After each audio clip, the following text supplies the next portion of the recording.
ഈ വാർത്തകളിലും വിഷം കലരുന്നു എന്നൊരു സംശയം. വാർത്തയിൽ കുത്തിക്കയറുന്നത് എന്താണ്? ഏതാണ് വാർത്ത, ഏതാണ് പരസ്യം? അപ്പോൾ ഈ അഡ്വർട്ടോറിയൽ വന്നതോടുകൂടി ഇത് തിരിച്ചറിയാൻ വലിയ പ്രയാസമാണ്. വലിയ പ്രമുഖ പത്രക്കാർക്ക് വരെ അബദ്ധം പറ്റിയിട്ടുണ്ട്. പത്രത്തിൻ്റെ വാർത്തയായിട്ട് ആ പരസ്യം എടുത്ത് വെച്ച് വായിച്ചു കൊടുത്തു. അങ്ങനെയുള്ള മഹാന്മാരുമുണ്ട്. പക്ഷേ ഇവിടെ അതല്ല. ഇന്നിപ്പോഴത്തെ മാതൃഭൂമി പത്രത്തിന് സംഭവിച്ചിരിക്കുന്നത്, അതിൻ്റെ വാർത്തയിലൊരു വൻ അപകടം നടന്നിരിക്കുന്നു. ഒരുപക്ഷെ ചുറ്റിക കൊണ്ടാണ് അഫാൻ ആ അപകടം സംഭവിപ്പിച്ചതെങ്കിൽ, ചുറ്റിക കൊണ്ട് തലക്കടിച്ചാണെങ്കിൽ, വാർത്ത വായിക്കുന്നവരുടെ തലയ്ക്കേറ്റ അടിയാണ് ഈ കാണുന്ന പരസ്യം. ആ വാർത്ത എന്ന് പറയുന്നത് വളരെ പ്രധാനപ്പെട്ട ഒരു വാർത്തയാണ്. മാതൃഭൂമിയുടെ ഒരു എക്സ്ക്ലൂസീവ് സ്വഭാവമുള്ള വാർത്തയാണ്. ED കരുവന്നൂർ ബാങ്കിൽ തട്ടിപ്പ് നടത്തിയവർക്ക് നോട്ടീസ് അയച്ചതിൻ്റെ ഫലമായിട്ട് 5 കോടി രൂപ ബാങ്കിലേക്ക് തിരിച്ചടവായിട്ട് ഒഴുകിയെത്തി. പ്രധാനമന്ത്രി അന്ന് പറഞ്ഞതുപോലെ ഈ വന്ന തുക ഇതിൻ്റെ ദുരിതമനുഭവിക്കുന്നവർക്ക്, അടച്ച പണം തിരിച്ചു കിട്ടാതെ വിഷമിക്കുന്നവർക്ക്, ദുരിതമനുഭവിക്കുന്നവർക്ക്, പലരും ആത്മഹത്യ ചെയ്തു. ഇപ്പോൾ വലിയൊരു ആശ്വാസം നൽകുന്ന വാർത്തയാണ്. ആ ആശ്വാസം നൽകുന്ന വാർത്തയിലേക്കാണ് ടാറ്റയുടെ ടിസ്കോൺ പൈപ്പിൻ്റെ പരസ്യം ഇടിച്ചു കയറി വൻ അപകടം സൃഷ്ടിച്ചിരിക്കുന്നത്. ആശ്വാസത്തോടെ ഇത് വായിക്കാൻ അങ്ങോട്ട് ഓങ്ങുന്നവർക്ക് എന്താണ് ഈ പറഞ്ഞിരിക്കുന്നതെന്ന് തിരിച്ചറിയാൻ പറ്റത്തില്ല. ആ തരത്തിൽ ഒരിക്കലും ഇതുപോലെ പത്രങ്ങളുടെ ചരിത്രത്തിൽ ലോകത്തെങ്ങും സംഭവിച്ചിട്ടില്ലാത്ത പോലെ ഒരു അപകടം. ചുറ്റിക കൊണ്ട് അടിച്ച് തല പൊട്ടിച്ചതുപോലെ വായനക്കാരൻ്റെ ആ വായന കൗതുകം അടിച്ച് പൊട്ടിച്ചു കൊണ്ടൊരു പരസ്യം കയറി നിൽക്കുകയാണ്. ഇത് പരസ്യക്കാരും മാതൃഭൂമി പത്രവും കൂടെ ഒത്തുചേർന്നുകൊണ്ടുള്ള ഒരു കളിയാണോ എന്നറിയത്തില്ല. കാരണം എന്തായാലും ഈ പരസ്യം വായനക്കാരെല്ലാം ശ്രദ്ധിക്കും. അത്ര ശ്രദ്ധ കവരാൻ വേണ്ടി ഇനി ഇതുപോലുള്ള തന്ത്രങ്ങളിലേക്കായിരിക്കുമോ പത്രപ്രവർത്തനം കൂപ്പുകുത്തുക എന്ന് നമ്മൾ സംശയിക്കേണ്ടി. ഈ ഒരു മാസത്തിന് മുമ്പ് നമ്മളെല്ലാം വിഡ്ഢികളാക്കിയ മറ്റൊരു പരസ്യം ഉണ്ടായിരുന്നല്ലോ, നോട്ടുകൾ പിൻവലിക്കുന്നു, ഇനിയെല്ലാം ഡിജിറ്റൽ വഴി മാത്രം. എല്ലാ പത്രങ്ങളുടെയും അല്ലേ, ഒന്നാമത്തെ പേജ് ഇങ്ങനെയായിരുന്നു. അത് കേരളത്തിലെ പ്രമുഖ സാറ്റലൈറ്റ് ചാനലുകളിലെ മോർണിംഗ് ഷോയില് ചില അവതാരകരെടുത്ത് വെച്ച് മുഴുവൻ അങ്ങ് വായിച്ചു വാർത്തയായിട്ട്. അപ്പൊ അത്രത്തോളം വിഡ്ഢിയാക്കി എന്നുള്ളതാണ്. അത് കൊടികെട്ടിയ പത്രപ്രവർത്തകരായതുകൊണ്ടായിരിക്കും അവർക്ക് ഈ പരസ്യം ഇതിനെക്കുറിച്ചൊക്കെ കൂടുതൽ അറിവ് ആഴങ്ങളിലേക്കുള്ളതുകൊണ്ടായിരിക്കും. ഇവിടെ ഞാനത് കണ്ടിരുന്നു. ആ വാർത്ത, താങ്കൾ പറഞ്ഞ ഈ വാർത്ത വായിച്ചപ്പോൾ തന്നെ അതിൽ ഒരു കാര്യമല്ല, ഇങ്ങനൊന്നും സംഭവിക്കാൻ സാധ്യതയില്ലെന്ന് എനിക്ക് ബോധ്യമുണ്ടായിരുന്നു. കാരണം അങ്ങനെ ഒരു ഒന്നാം പേജ് വാർത്ത വരണമെങ്കിൽ അതിൻ്റെ തലേദിവസത്തെ ടെലിവിഷൻ ചാനലുകളിലെ മാധ്യമങ്ങളിലും ഒക്കെ വരണം. പ്രധാനമന്ത്രിയുടെ ഒരു പ്രധാനമായിട്ടും ഒഫീഷ്യൽ ഇലക്ട്രോണിക് മീഡിയയിലൂടെ അതിൻ്റെ ഒരു അറിയിപ്പ് വരും. അറിയിപ്പ് വരാതെ അങ്ങനൊന്നും പത്രത്തിലൊരു വാർത്ത വരാൻ പറ്റില്ല എന്നുള്ളത് സുബോധ്യമുള്ളതുകൊണ്ട് ഞാനത് നോക്കി. അതിൻ്റെ ഒരു മൂലയ്ക്ക് ചെറിയ അക്ഷരത്തിൽ, കുഞ്ഞക്ഷരങ്ങളിൽ മൈക്രോസ്കോപ്പ് വെച്ച് കാണാവുന്ന രീതിയിൽ അഡ്വർട്ടോറിയൽ എന്നാണ് പരസ്യം ഇതും കൂടെ ചേർത്ത്. അങ്ങനെ വായനക്കാരെ പറ്റിക്കാൻ വേണ്ടിയും പണം പറ്റാൻ വേണ്ടിയും പത്രങ്ങൾ പല കൗതുകങ്ങളും ഇപ്പോൾ കാണിക്കാറുണ്ട്. നമുക്ക് പത്രം ഇങ്ങോട്ട് അടിച്ചു വരുമ്പോൾ ആദ്യത്തെ പേജിലെ വാർത്ത എന്താണെന്ന് വിചാരിച്ചായിരിക്കും നമ്മൾ നോക്കുമ്പോൾ കാണുന്നത് മുഴുനീള പരസ്യമായിരിക്കും. ഒന്നാം പേജിൽ വാർത്ത അറിയണമെങ്കിൽ പിന്നെയും നമ്മൾ പത്രം എടുത്ത് തപ്പി അകത്തേക്ക് പോകണം. അവിടെ പോയി കഴിഞ്ഞാൽ ഇതുപോലുള്ള അഡ്വർട്ടോറിയലുകളുടെ അതിക്രമം ധാരാളമായിട്ടുണ്ട്. ചുവട്ടിൽ ചെറിയ അക്ഷരങ്ങളിൽ അഡ്വർടൈസ്മെൻ്റ് എന്ന് എഴുതി വയ്ക്കും. അത്രയും ഒരു കേട്ട്സി കാണിക്കുക. ഇവിടുത്തത് വളരെ ഭയങ്കരമായൊരു അപകടമാണ് തന്നിരിക്കുന്നത്. റോഡ് അപകടങ്ങളെക്കാൾ ഭയങ്കര വാർത്തയ്ക്ക്.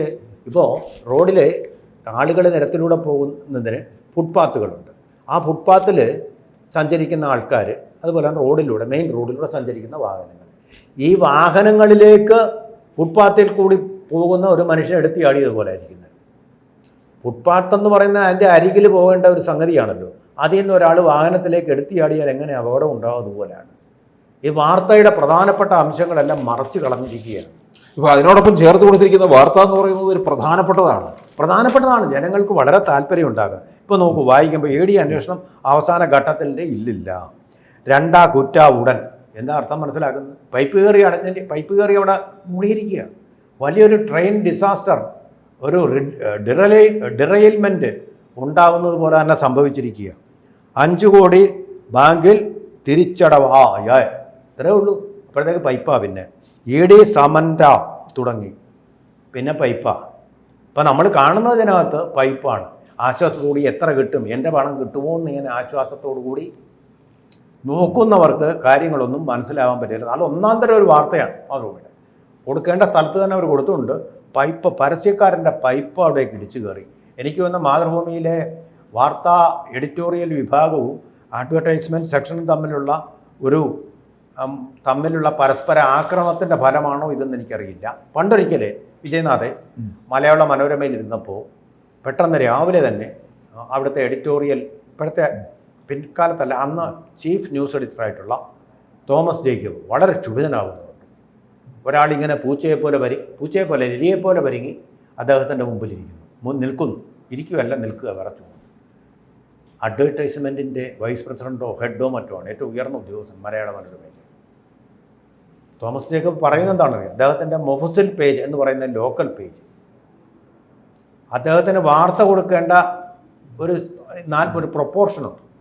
വാർത്ത 55%, പരസ്യം 45%. ഇത് തെറ്റിച്ചുകൊണ്ട് ഈ പരസ്യ വിഭാഗം മനോരമയ്ക്ക് വരുമാനം കിട്ടുന്നതല്ലേ എന്ന് വിചാരിച്ച് അതിൻ്റെ അനുവാദം അവൻ കൂട്ടി അവർ 50% എടുത്തു. അപ്പോൾ തോമസ് ജേക്കബിന് വാർത്ത കൊടുക്കാൻ കഴിയില്ല. അതിൻ്റെ പേര് ഷൗട്ട് ചെയ്യുകയാണ് അദ്ദേഹത്തിനോട്, നിങ്ങൾ എന്തുകൊണ്ട് ഇത് ചെയ്തു? കാരണം പരസ്യം വാങ്ങിച്ചു കഴിഞ്ഞാൽ പിന്നെ അത് റിജക്റ്റ് ചെയ്യാൻ പറ്റില്ല, ന്യൂസ് വേണമെങ്കിൽ എഡിറ്റ് ചെയ്ത് നമുക്ക് മാറ്റാം. ഭയങ്കരമായിട്ട് ഷൗട്ട് ചെയ്ത് ആ മനുഷ്യനെ ഭസ്മമാക്കി. അതാണ് അന്ന് എഡിറ്റോറിയൽ കൺട്രോൾ പരസ്യങ്ങളുടെ മേൽ. ഇന്ന് അങ്ങനല്ല. ഇന്ന് എഡിറ്റർമാരില്ല, ബിസിനസ് എക്സിക്യൂട്ടീവുകളേ ഉള്ളൂ.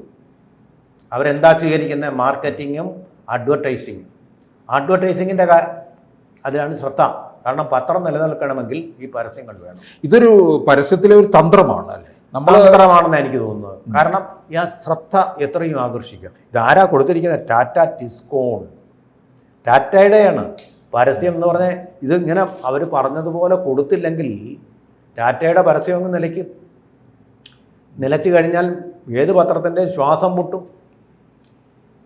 ഇങ്ങനെയുള്ള ചില വൻകിട സ്ഥാപനങ്ങളുടെ പരസ്യങ്ങൾ കൊണ്ടാണ് പത്രങ്ങൾ നിലനിന്ന് പോരുന്നത്. സാധാരണ ഇത്തരത്തിലുള്ള പരസ്യങ്ങൾ വാർത്തയിൽ കുത്തിക്കയറുന്നത് മനോരമയിൽ നിന്നാണ് സാധാരണ ഉണ്ടാകാറുള്ളത്. അങ്ങനെയാണ്. പക്ഷേ ഇത് മാതൃഭൂമിക്ക് അതും പ്രധാനപ്പെട്ട വാർത്തയുടെ ചങ്കിൽ ഇവരെങ്ങനെയാണ് സ്ഥിതിയെങ്കിൽ, അല്ലെങ്കിൽ ഇവർ ക്ഷമാപണം ചോദിക്കണമായിരുന്നു. അത് സംഭവിച്ചിട്ടില്ല. ഇവരിങ്ങനെയാണ് സ്ഥിതിയെങ്കിൽ ചെയ്യേണ്ടിയിരുന്ന ഒരു കാര്യം, ഇതുപോലെ ED നോട്ടീസിന് പിന്നാലെ 5 കോടി എത്തിയെന്നുള്ളതുപോലെ പ്രധാനപ്പെട്ട ഒരു വാർത്തയ്ക്ക് പകരം അപ്രധാനമായിട്ടുള്ളൊരു വാർത്ത അവിടെ കൊടുത്തുകൊണ്ട് ഇതിനെ ഒതുക്കാമായിരുന്നു. 1-ാം പേജ് വേറെ സ്ഥലമുണ്ടല്ലോ, അവിടെ ഈ വാർത്ത കൊടുക്കാമായിരുന്നു. എല്ലാം പ്രധാനപ്പെട്ട വാർത്തകൾ തന്നെയാണ്. വട്ടം ചുറ്റിച്ച് കൂട്ടക്കൊല, അത് നമുക്ക് ഒഴിവാക്കാൻ പറ്റില്ല. മാർപ്പാപ്പ ആരോഗ്യം വീണ്ടെടുക്കുന്നു, എല്ലാം 1-ാം പേജ് വാർത്തകൾ തന്നെയാണ്. ന്യൂസിൻ്റെ ജഡ്ജ്മെൻ്റ് എല്ലാം കറക്റ്റ് തന്നെയാണ്.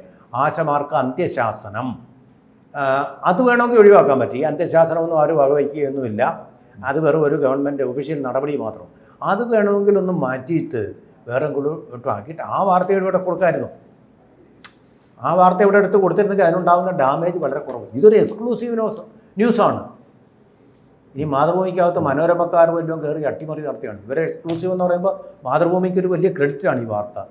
അതിലോട്ട് കയറി ഇനി മനോരമയുടെ ഈ ഏജന്റുമാർ ഇങ്ങനെ ഈ ചാരന്മാർ. ഇതിനകത്ത് പക്ഷേ നിയമപരമായിട്ട് ആർക്കെങ്കിലും ഏതെങ്കിലും രീതിയിൽ കോടതിയെ സമീപിക്കാൻ പറ്റും? തീർച്ചയായിട്ടും പറ്റുമല്ലോ.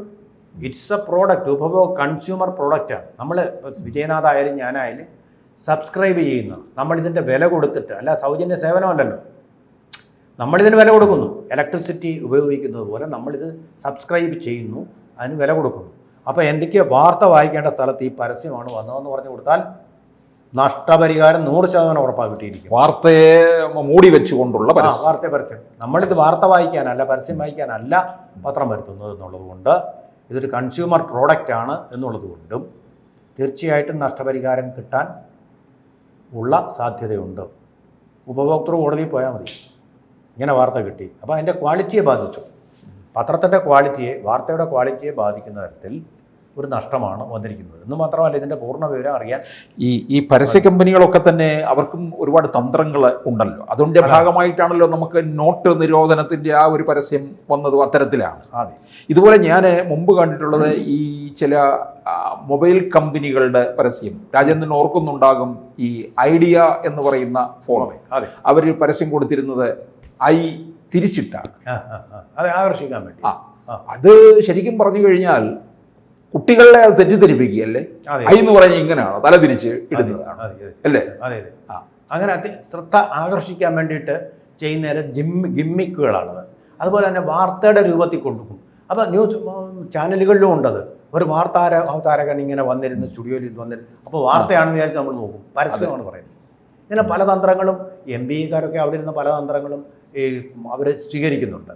ഇതിൻ്റെ ഒരു പരസ്യത്തിൻ്റെ കോപ്പി തയ്യാറാക്കുമ്പോൾ അതിൻ്റെ കോപ്പി റൈറ്റേഴ്സ് സ്വീകരിക്കുന്ന എങ്ങനെ ഇത് ജനങ്ങളിലേക്ക് മാർക്കറ്റ് കൂടുതൽ പേര് കാണത്തക്ക രീതിയിലാക്കാം, അങ്ങനെ ഒരു അഡ്വർട്ടോറിയൽ പ്രോഡക്റ്റ് അല്ലെങ്കിൽ ഒരു അഡ്വർടൈസ്മെൻറ്റ് പ്രോഡക്റ്റ് എന്നുള്ളതാണ് അവരുടെ ചിന്ത. അവരുടെ ബിസിനസ്സിനനുസരിച്ച് അത് ശരി തന്നെയാണ്, പ്രൊഫഷണൽ തന്നെയാണ്. പക്ഷേ പത്രവായനക്കാരൻ്റെ പോയിന്റ് ഓഫ് വ്യൂവിൽ നിൽക്കുമ്പോൾ അവന് അപരിഹാര്യമായിട്ടുള്ള നഷ്ടം. വേറൊരു പത്രത്തിൽ ഈ വാർത്ത ഇല്ലതാനും. അതെ, അവിടെയാണ്. ചാനലുകളിലുമില്ല, രാവിലത്തെ ചാനലുകളിലുമില്ല. ഒരു എക്സ്ക്ലൂസീവ് ന്യൂസാണ്, നല്ല ഒന്നാം തരം ഒരു ന്യൂസാണ്. ഇത് ശരിക്കും പറഞ്ഞാൽ പ്രധാന വാർത്തയാക്കാവുന്ന ഒരു സാധനമായിരുന്നു. അതങ്ങനെ ആക്കിക്കൊണ്ട് ഇവിടെ കുറച്ചുകൂടെ വേറൊരു എന്തെങ്കിലും ഒരു വാർത്ത കൊടുത്തിരുന്നെങ്കിൽ അത് മാതൃഭൂമിയിരിക്കുന്ന എഡിറ്റർമാരെ നമ്മൾ നമിച്ചു പോയേനെ.